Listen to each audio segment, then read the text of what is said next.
Ya, shalom. Saudara-saudariku yang dikasihi Tuhan, pada episode kali ini kita akan belajar tentang masa-masa kehilangan sewaktu Bapak Paus Fransiskus dipanggil Tuhan, dan yang terjadi belum lama ini. Namun kehidupan kan harus terus bergulir, sedangkan pengganti Paus harus segera ditentukan. Maka diambillah pola konklav sebagai solusi untuk bertanya pada Tuhan. Pola konklav ini sesuatu yang sangat unik, yaitu bagaimana kita menemukan calon atau menetapkan paus yang baru dengan bertanya kepada Tuhan, dengan meminta konfirmasi agar segera paus baru dapat ditentukan dan ditetapkan oleh Tuhan sendiri. Nah, masa-masa seperti inilah masa yang sangat tepat untuk kita pelajari dan kita terapkan dalam kehidupan kita berumah tangga. Apakah kita sudah berencana untuk mengadakan perjalanan honeymoon kedua? Saat-saat semacam itulah sebagai saat yang tepat untuk kita belajar dari kitab Musa yang dimulai dari kitab Kejadian atau disebut Bereshit pada mulanya, yaitu awal mula dari nasihat berkeluarga, berumah tangga, sampai seluruh dari 5 kitab Musa yang sesuai dengan keteladanan dari Tuhan Yesus dapat kita pelajari bersama. Saatnya kembali kita belajar dari kesalahan, tentu dengan saling rendah hati di antara pasangan dan banyak berbincang berduaan saja, hanya berduaan saja bersama pasangan. Kalau ada suami istri atau saudara-saudariku, Bapak, Ibu yang punya pengalaman, mungkin ada kisah-kisah tentang bagaimana bertanya pada Tuhan melalui berbagai konfirmasi yang ada. Silakan ditulis ya.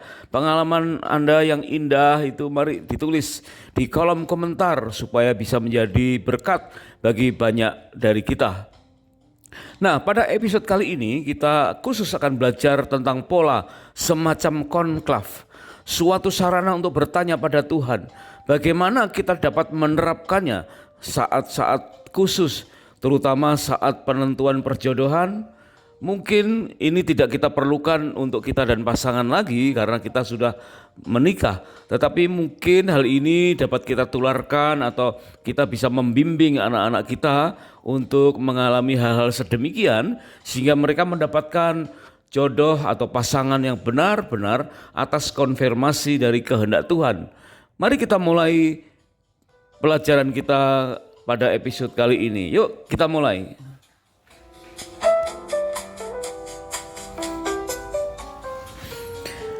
Kita ingat kembali pesan Tuhan yang sangat utama dalam beberapa perikop belakangan ini, yaitu dalam kitab Ulangan pasal yang ke-24 ayat yang ke-5.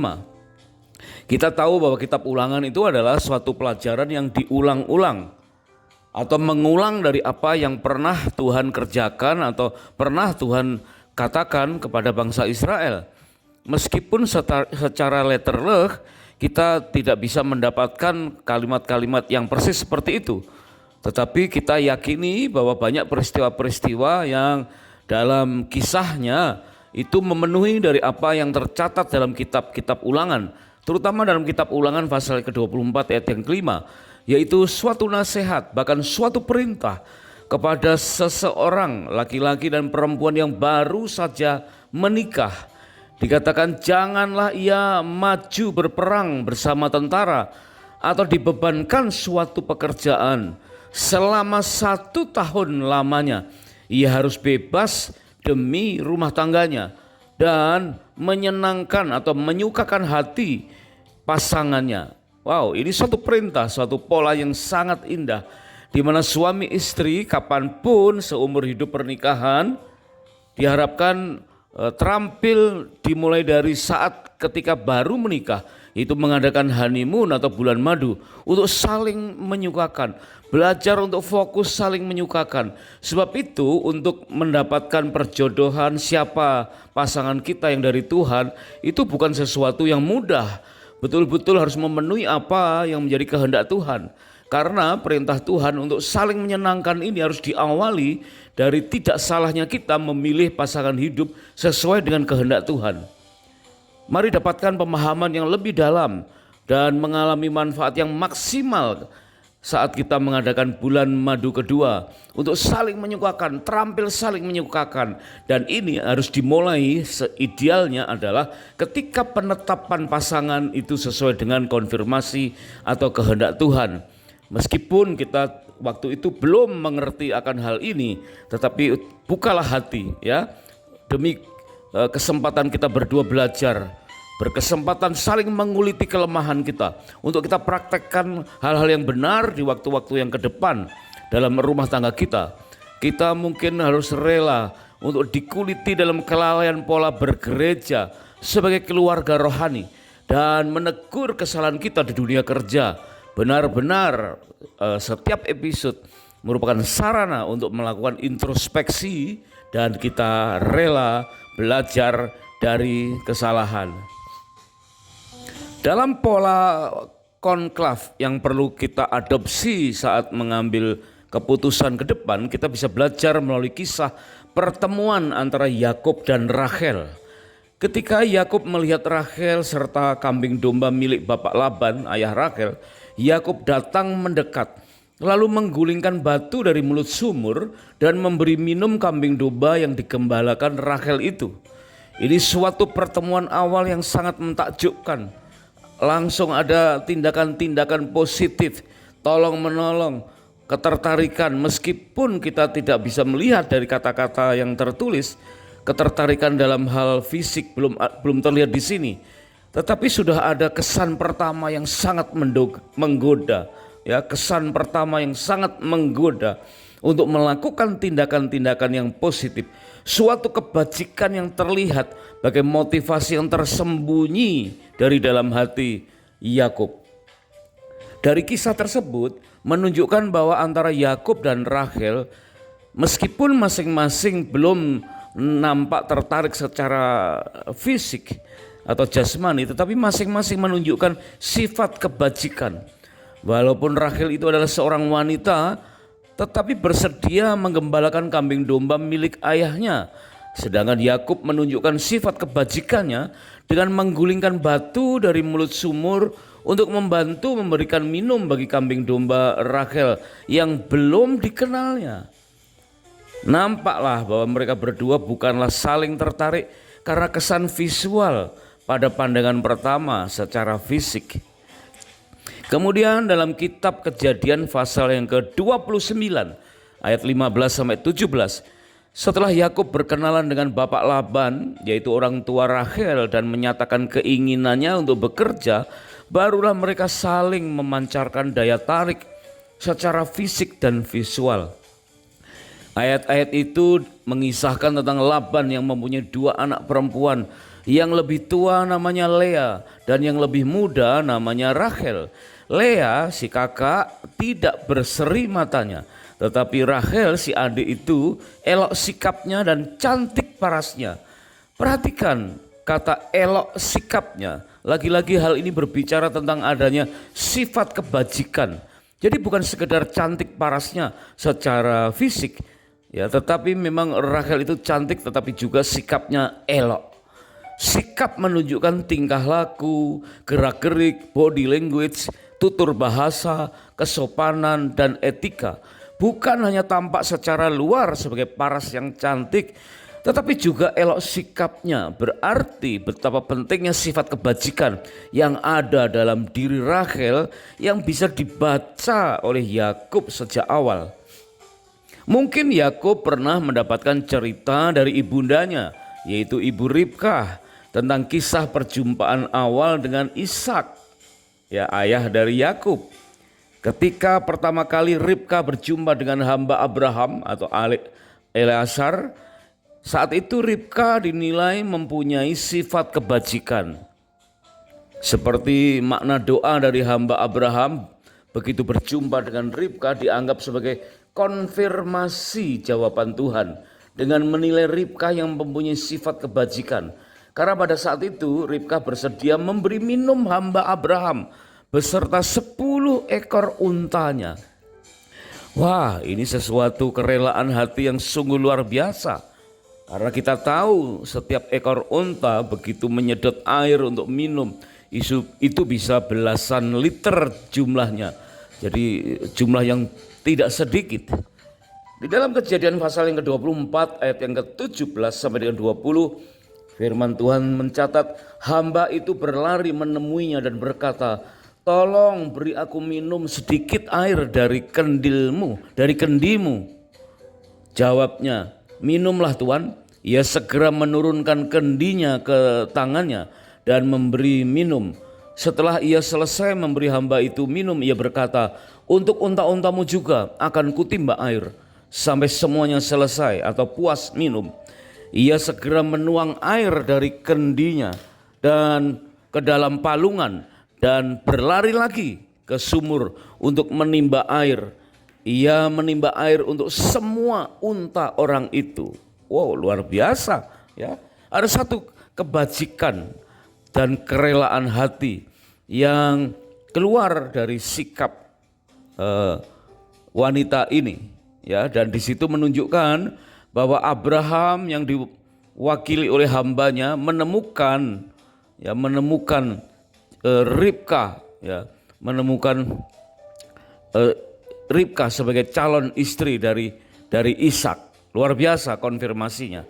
Diperlukan kebajikan dengan motivasi yang sejati untuk melakukan hal ini dan bukan untuk pencitraan tentunya atau memamerkan kemampuan atau kekuatan. Dalam semua hubungan tidak ada alasan untuk bersikap tidak berkebajikan. Dikatakan bahwa Ribka kemudian segera menuangkan air itu ke dalam palungan untuk memberi minum unta yang berjumlah 10 ekor. Kata segeralah dituangnya atau segera menuangkan air memakai kata dalam bahasa asli berbunyi heauton ekenosen. Dan kata heauton ekenosen ini berarti segera mengosongkan buyung dengan keinginannya sendiri. Suatu sifat kebajikan yang tulus. Sampai hamba Abraham itu puas minum dan 10 ekor unta itu pun juga puas minum. Dalam kisah perjodohan Ishak, mereka berdoa tentang perjodohannya yang juga dipanjatkan oleh hamba dari Abraham, ayah Ishak. Itu berbicara tentang konfirmasi jawaban Tuhan sebagai pola semacam konklav, sarana bertanya kepada Tuhan dan bagaimana kita bisa menerapkannya untuk penentuan dalam hal perjodohan. Inilah sesuatu yang sangat unik yang hanya kita lihat dari peristiwa penetapan paus yang baru bagi umat Katolik. Sesuatu yang unik yang dapat kita saksikan di berbagai media, bahwa konklav sebagai sarana untuk bertanya pada Tuhan, untuk mendapatkan konfirmasi jawaban Tuhan, terlihat secara fisik. Dengan konfirmasi secara fisik, dengan munculnya asap putih di puncak mezbah doa. Di dalam Kejadian 24 ayat yang ke-12, doa itu berkata, Tuhan Allah Tuanku Abraham, buatlah kiranya aku berhasil atau tercapai tujuanku pada hari ini. Tunjukkanlah kasih setiamu kepada Tuanku Abraham. Itulah doa hamba Abraham agar mendapatkan konfirmasi dan perkenanan Tuhan. Ini sebagai contoh. Kemudian berikutnya dari pihak keluarga mempelai wanita, orang tua Ribka juga berdoa. Moga-moga engkau menjadi beribu-ribu laksa dan moga-moga keturunanmu menduduki kota-kota musuhmu. Tertulis dalam Kejadian pasal 24 ayat 59 sampai dengan 60. Pernikahan bukan hanya terjadi dari dua pribadi saja, tetapi juga termasuk bersatunya dua keluarga, bahkan keluarga besar. Maka itu perlu adanya restu dari keluarga, dan biarlah keluarga besar juga meminta kebijaksanaan dalam memberikan nasihat kepada kedua mempelai. Betapa indahnya apabila sejak awal masing-masing calon mempelai berdoa bersama dengan orang tua. Seperti teladan dalam kitab Kejadian 24 ayat yang ke-42 yang tertulis, Tuhan Allah Tuanku Abraham, sudilah kiranya engkau membuat berhasil perjalanan yang ku tempuh ini. Bukankah pernikahan adalah diibaratkan sebagai sebuah perjalanan? Demikianlah Ishak dan Yakub dalam kisah pencarian jodohnya juga melalui sebuah kerinduan untuk mendapatkan teman dalam perjalanan yang panjang. Jadi betapa pentingnya mendapatkan konfirmasi dari Tuhan. Siapa jodoh atau pasangan hidup yang dari Tuhan sebagai teman dalam perjalanan yang panjang. Maka dari pihak orang tua dapat kita peroleh nasihat seperti yang tertulis dalam Kejadian 28 ayat 1-3. Kemudian Ishak memanggil Yakub lalu memberkati dia serta memesankan kepadanya, katanya, "Janganlah mengambil istri dari perempuan Kanaan. Bersiaplah, pergilah ke Padan Aram, ke rumah Betuel ayah ibumu, dan ambillah dari situ seorang istri dari anak-anak Laban saudara ibumu. Moga-moga Allah yang Maha Kuasa memberkati engkau, membuat engkau beranak cucu, dan membuat engkau menjadi banyak sehingga engkau menjadi sekumpulan bangsa-bangsa." Ini adalah doa dan nasihat ya ayah kepada seorang anak yang akan mengadakan perjalanan panjang menemukan jodoh atau pasangan hidup yang dari Tuhan. Kejadian 28 ayat keempat berlanjut, "Moga-moga ia memberikan kepadamu berkat yang untuk Abraham, kepadamu serta kepada keturunanmu, sehingga engkau memiliki negeri ini yang kau diami sebagai orang asing yang telah diberikan Allah kepada Abraham." Nasihat Ishak kepada Yakub tertulis dalam Kejadian 28 ayat yang kelima. "Demikianlah Ishak melepas Yakub, lalu berangkatlah Yakub ke Padan Aram kepada Laban dan anak Betuel orang Aram itu, saudara Ribkah ibu Yakub dan Esau." Atau sesuai dengan kitab Hakim-Hakim pasal 18 ayat yang ke-5 sampai dengan 6. Ini suatu nasihat yang bisa kita ambil contoh sebagai motivasi mengadakan konklav pada saat mengadakan perencanaan, terutama menemukan pasangan hidup. Hakim-Hakim pasal 18 ayat yang ke-5 dan 6 itu tertulis, "Tanyakanlah kiranya kepada Allah, supaya kami ketahui apakah perjalanan yang kami tempuh ini akan berhasil." Kemudian imam itu mendapatkan konfirmasi dan para imam berkata, "Pergilah dengan selamat. Perjalanan yang kamu tempuh itu dipandang baik oleh Tuhan." Sebagai konfirmasi jawaban Tuhan, semacam pola konklav itulah dapat kita pakai sebagai sarana bertanya pada Tuhan untuk diterapkan saat penentuan perjodohan. Di dalam kisah kelahiran Yesus, maka ada kisah tentang Herodes yang mendapatkan pertanyaan dan kunjungan dari orang-orang Majus. Mari kita bandingkan sikap Herodes yang mengarah kepada perasaan envy atau iri hati dan menjurus pada kedengkian. Ya, ketika mendengar ada bayi di luar dari istana yang akan disembah oleh orang-orang Majus, maka timbullah perasaan envy atau perasaan iri hati dan menjurus kepada kedengkian di hati Herodes. Bedakan atau bandingkan dengan perasaan Yusuf suami Maria ketika ada keraguan-raguan waktu mendapati tunangannya sudah terlalu cepat mengandung. Akhirnya tahu bahwa kandungannya berasal dari Roh Kudus, maka Yusuf bisa menerima dengan kasih, dengan damai sejahtera. Nah, tentunya calon mempelai secara pribadi masing-masing harus memulai dengan berdoa kepada Tuhan untuk perjodohannya. Kemudian berdoa bersama dengan segenap keluarga, terutama berdoa dengan kedua orang tua atau wali yang terdekat jika orang tua sudah tidak ada. Dapat dipastikan bahwa penyebab utamanya ketika Yusuf bisa menerima Maria yaitu ketika Tuhan memberi perkenanan sehingga Yusuf berjumpa dengan malaikat Tuhan, berbincang-bincang tentang rencana Tuhan. Sementara kita tahu Herodes pada posisi jauh dari Tuhan, sekedar berbincang dengan dirinya sendiri, dengan ego ketersinggungan pribadinya dan meluapkan kecemburuannya, iri hatinya dengan cara duniawi.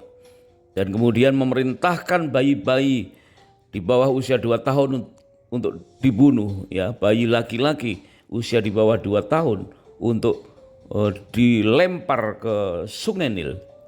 Inilah perbedaannya. Kepada siapa kita mengadakan perbincangan, dengan siapa kita bisa mendapatkan nasihat dan hikmat. Sebab itu secara praktis kita dapat memakai hikmat firman Tuhan dari Injil Matius 5 ayat yang ke-37 yang berkata, "Jika iya, hendaklah kamu katakan iya. Jika tidak, hendaklah kamu katakan tidak. Apa yang lebih daripada itu berasal dari si jahat. Juga dalam Yakobus 5 ayat 12 tertulis, tetapi yang terutama saudara-saudara, janganlah kamu bersumpah demi sorga maupun demi bumi atau demi sesuatu yang lain. Jika iya, hendaklah katakan iya. Jika tidak, hendaklah kamu katakan tidak, supaya kamu jangan kena hukuman. Dan inilah merupakan doa spesial ya untuk mendapatkan jawaban-jawaban Tuhan, agar kita benar-benar mendapatkan jawaban iya. Ya, meskipun ada kalanya Tuhan memberi jawaban atas doa kita tidak, atau mungkin ditunda ya. Karena ada maksud-maksud khusus yang mungkin saat itu kita belum bisa mengetahuinya. Hendaknya kita sanggup menyikapi dengan baik dan bersedia terus belajar, setidaknya untuk mematangkan kita, antara lain dalam hal kelak jika akan membesarkan anak-anak dalam keluarga kita, sehingga kita bisa memberikan bekal agar anak-anak mampu berdoa khusus, semacam konklav ya, semacam konklav, sehingga tidak salah dalam penetapan siapa jodoh anak-anak kita atau menantu kita yang sesuai dengan kehendak Tuhan, pasangan yang harus kita yakin mendapatkan konfirmasi yang berasal dari kehendak Tuhan. Jangan sampai salah pilih. Ada kisah atau contoh-contoh perenungan tentang bagaimana jika kita melakukan kesalahan dari banyak hal. Ya, misalkan mungkin kita melakukan kesalahan dalam memasak pada hari ini, atau keasinan atau kesalahan yang lain, mungkin kita ya harus rela untuk mengeluarkan biaya ekstra. Mungkin kerugiannya hanya sekitar 20 sampai 50 ribu saja, atau mungkin 100 ribu lah paling besar. Kita dapat memperbaiki dan mendapatkan makanan atau masakan yang lebih baik tanpa harus menduga-duga apa penyebabnya, atau pasangan bisa salah dalam memasak makanan yang akhirnya menimbulkan keributan. Ya, itu kerugian yang sangat kecil dibandingkan dengan keributan yang kita harusnya bisa hindari. Tetapi mungkin ada di antara kita yang salah waktu potong rambut ya, atau pergi ke barber atau salon untuk potong rambut. Ya, mungkin ada bentuknya yang tidak sesuai, ada bagian kependekan dan seterusnya. Itu adalah kesalahan yang bisa diperbaiki setelah 1 bulan kemudian. Ya, meskipun perlu waktu 1 bulan dan perlu biaya mungkin sekitar 75 sampai 100 ribu, tapi memang perlu waktu 1 bulan. Tapi prinsipnya adalah kesalahan yang bisa diperbaiki. Atau mungkin ada pengalaman salah dalam menjawab soal ujian di sekolah. Wow, yang berakibat tidak naik kelas atau tidak lulus sekolah. Itu suatu kesalahan yang ya menimbulkan kerugian yang lumayan besar, bisa puluhan juta karena harus mengulang sekolah selama 1 tahun. Tapi itu pun prinsipnya kesalahan yang bisa diperbaiki meskipun perlu waktu dan biaya, ya perlu waktu yang lama dan biaya yang lebih besar. Nah, bagaimana dengan salah dalam memilih pasangan hidup? Nah, inilah yang bagi sebagian orang akan berkata sebagai benar-benar kesalahan yang paling fatal. Karena akan rugi besar seumur hidup dan tidak bisa diperbaiki lagi seumur hidup. Perlu waktu seumur hidup untuk memperbaikinya, dan itu pun pasti kesulitan untuk mencapai sesuatu yang ideal, sementara air mata dan tangisan yang tidak perlu ya terbuang dengan begitu saja. Apakah dulu kita pernah mengawalinya dengan berdoa? Kalau yang sekarang, pasangan yang sekarang sudah menjadi pasangan kita, terimalah apa adanya. Ada banyak pelajaran-pelajaran untuk menerima dengan penerimaan dan pengampunan, menerima penerimaan Kristus. Tetapi kita bisa menghindarkan kesalahan yang sama ketika kita mengerti ini dan membekali anak-anak kita untuk tidak mengulang kesalahan-kesalahan yang pernah kita lakukan. Mari kita belajar dari kesalahan.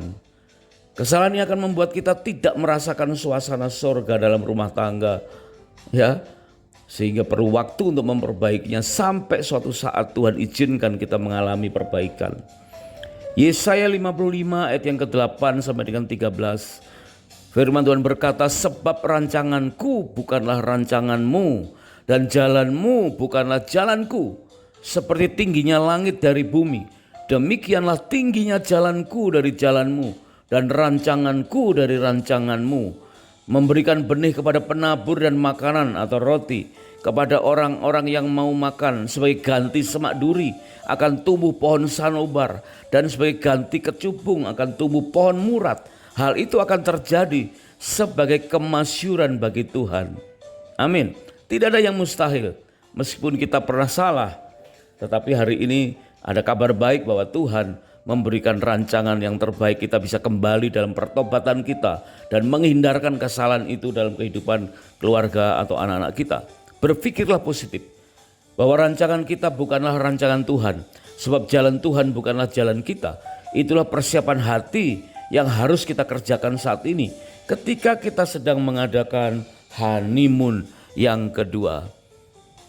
Saat ini kita sudah dalam keadaan menikah bagi suami istri yang mengadakan honeymoon atau bulan madu, ya, sedangkan kita dihadapkan pada beberapa kejadian yang membuat kita seolah-olah sedang mempertanyakan kembali tentang saat pengambilan keputusan menikah yang lalu atau keputusan-keputusan yang lalu.